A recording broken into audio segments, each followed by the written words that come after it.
Good day, everyone. I'm Christine, the moderator for this webinar.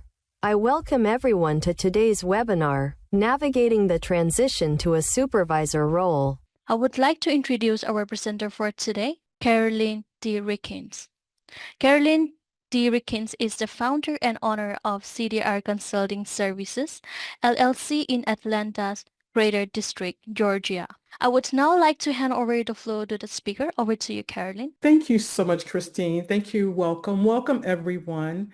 I am excited today to share with you navigating that transition to a supervisor role. And today we're going to talk about how we can help you with some tools and resources that's going to help you to navigate and be successful in your role. We're going to cover a lot of information that's going to help you with some strategies in your role. We're going to talk about how to help your team, how to manage your team, and how to achieve the goals that are so important for you.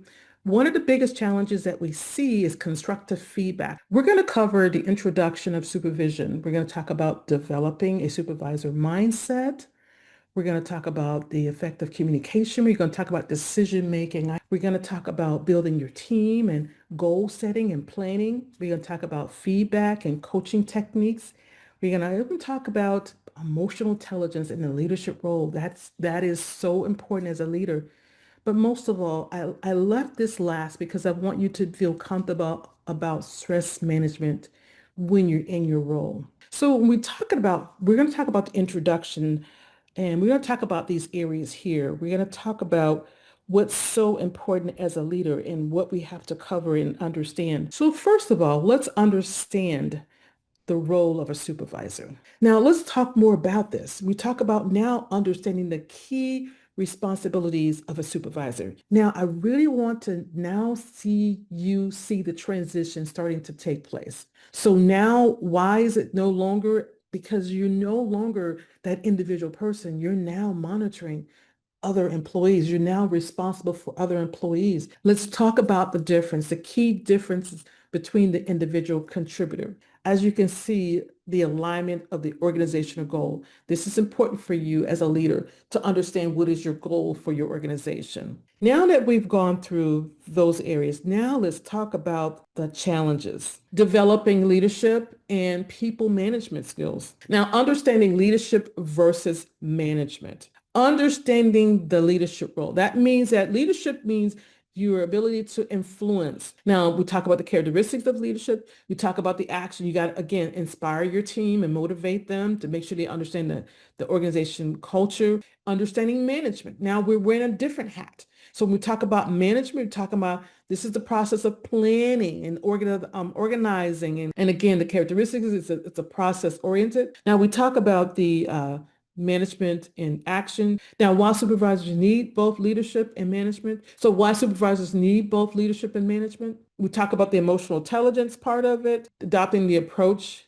and strategic thinking approach. You got to make sure that you understand this as well too. Now, communication techniques to clear and effectively communicate, and actively listening skills. We're going to talk about that constructive feedback and handling difficult conversations. First of all, you got to be clear. This clarity got to take place and concise. Actively listen, that means that you have to be fully concentrated.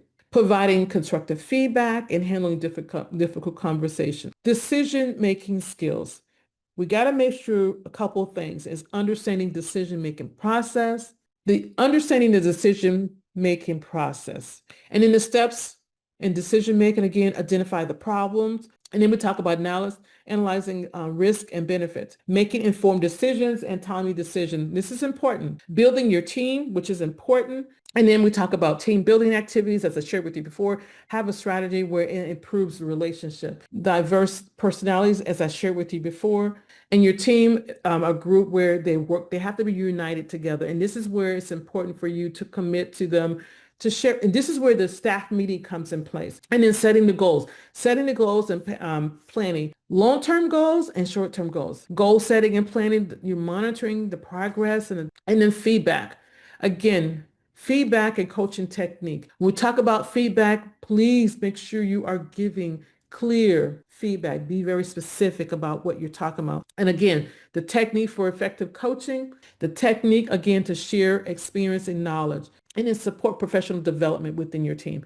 Emotional intelligence part is making sure, again, we talk about this, understanding and managing your own emotions and recognizing and responding to others, and then using emotional intelligence to improve your team dynamics. We talk about understanding your own, as we said earlier, understanding your own emotions is very important. Also, the technique of understanding is asking questions, making sure you asking yourself what's taking place. Empathy is like you just understand.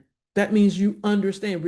Recognizing, responding to the emotions of others, that means you understand. And then emotional intelligence to improve your team. Stress management for you. You have to be able to identify what's causing the stress. It could be more responsibilities. It could be conflict resolution. It could be time management. It could be any of these that causes the problems. The technique is to cope with it, to have a strategy to cope with it and to reduce it. Time management. So promoting healthy work-life balance, just maintain between work responsibilities and your personal life. It's important to do that so you won't burn yourself out, so you can do a great job and produce quality work. And the strategies promoting it is make sure you set boundaries for yourself. It made a big difference. So you want to make sure you don't do that.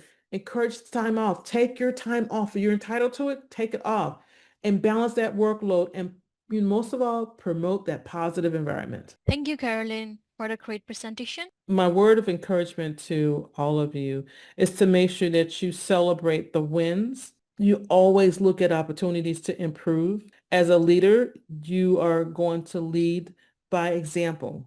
You will continue to do your responsibilities and your roles as a leader. Focus on what you can do. And when you do that, you'll succeed in your role. Thank you so much for investing in yourself today.